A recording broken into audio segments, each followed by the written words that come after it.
Well, hello, Victory Fund. I'm going to be the only speaker up here that brings my champagne with me. It's because I don't have a challenger in my election this year. Before we start, I want to give another round of applause to our new leader and utter badass, Anise Parker.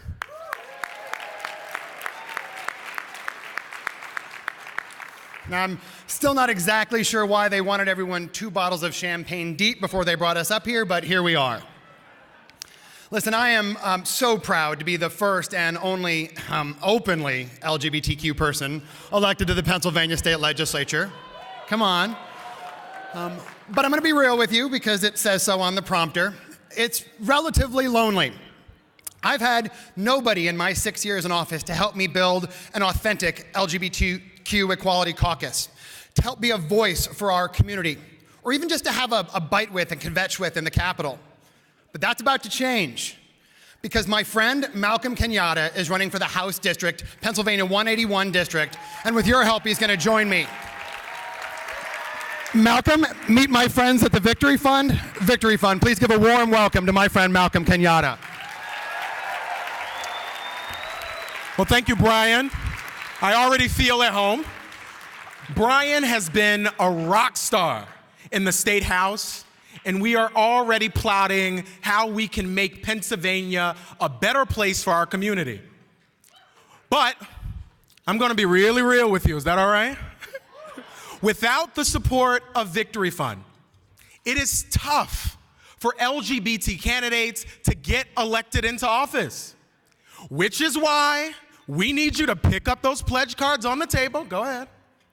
Go pick up a pledge card on the table. Go ahead.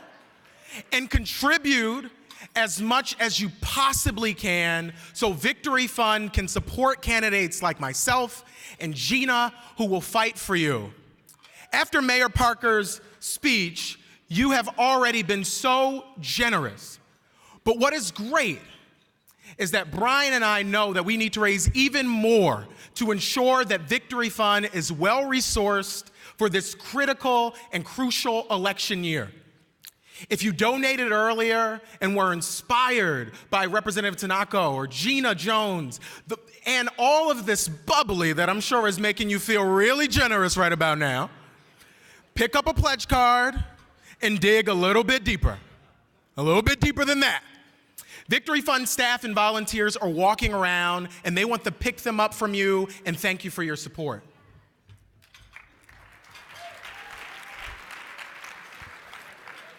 Now, I know this goes without saying, but the Victory Fund endorsement is critical to LGBT candidates like Malcolm and I.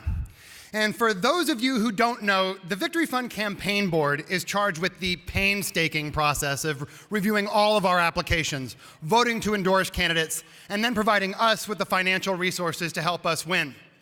But it is critical to electing LGBT candidates. If you're interested in joining the volunteer board, as I did before I became an elected, you can check the tiny circle. I have a pledge card up here with me, right at the very bottom left right here. And a Victory Fund staff member will contact you in the next coming days. And given that this is the 10th anniversary of the Victory Fund campaign board, I'd like to ask all of the VCB members that are out there in the audience to please stand up and be recognized for all the volunteer hours and dollars that you have put to support LGBT candidates.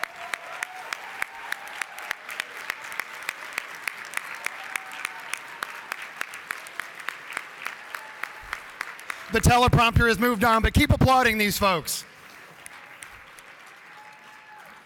Please don't stop working on those pledge cards, folks. And so a part of the reason that I'm up here is that we have a very important race to win. But Victory Fund also knew that I grew up in a black church. And in a black church, we asked you to dig a little bit deeper. The Victory Fund board endorsed me just a couple of months ago, giving my campaign even more credibility and signaling to all of you and LGBT donors across the country that I have what it takes to win. But I will tell you, as a first-time candidate, financial resources are still key. So what you give to Victory Fund today is going to determine how much they can support candidates like me. What you give today is going to determine whether or not LGBT candidates win or lose on election day. What you give right now will directly affect how politicians, many of whom are still bigoted, and we know that we need to knock them out of office and be replaced with LGBTQ leaders, many of whom are in this room. We're almost at the end here. Now, Anise told you earlier that in 2018, the Victory Fund will elect more out LGBTQ people than at any time in its 27-year history. But the simple math makes clear sense that more candidates with the Victory Fund either needs to raise more money or it needs to decrease the services that it provides to those candidates. And that's the simple reality. So please, for me, for Malcolm, for the more than 150 candidates that the Victory Fund will endorse this cycle, I don't want you just to give until it hurts. I want you to give until it starts to feel good again.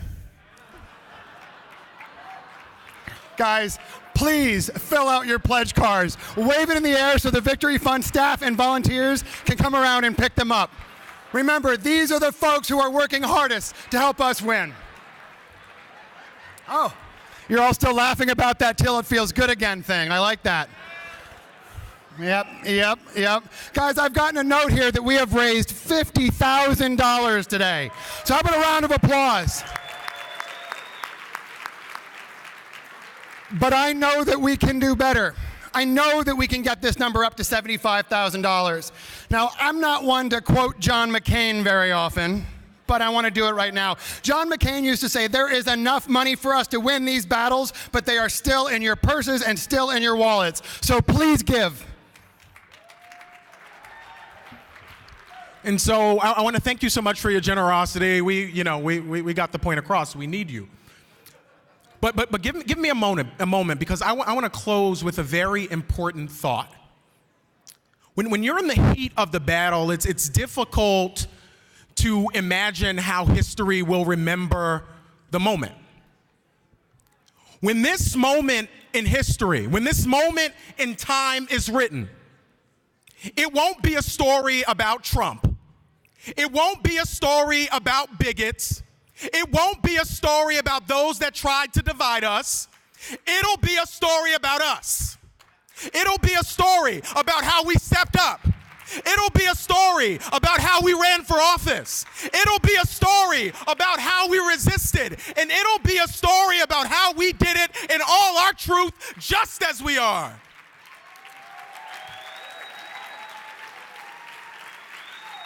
They say in battle that the victors get to write the history. Let's go win.